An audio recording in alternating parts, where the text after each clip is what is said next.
Hello, children. This week, our sight words are to. To.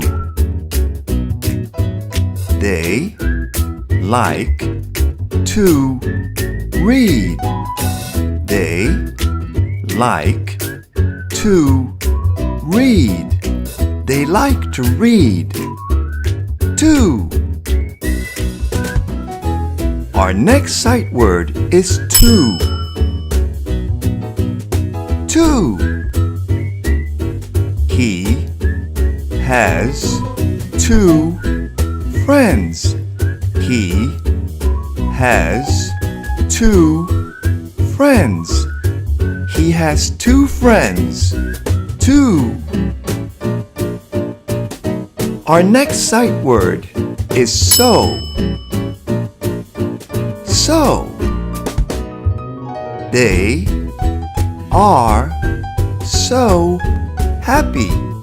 They are so happy.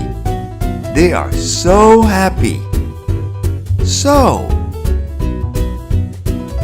Our final sight word is soon. Soon. He will be there soon.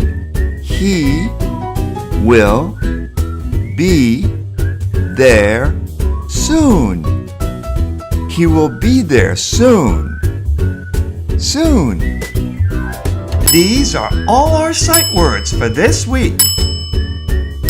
Why don't you see if you can make sentences of your own using these words?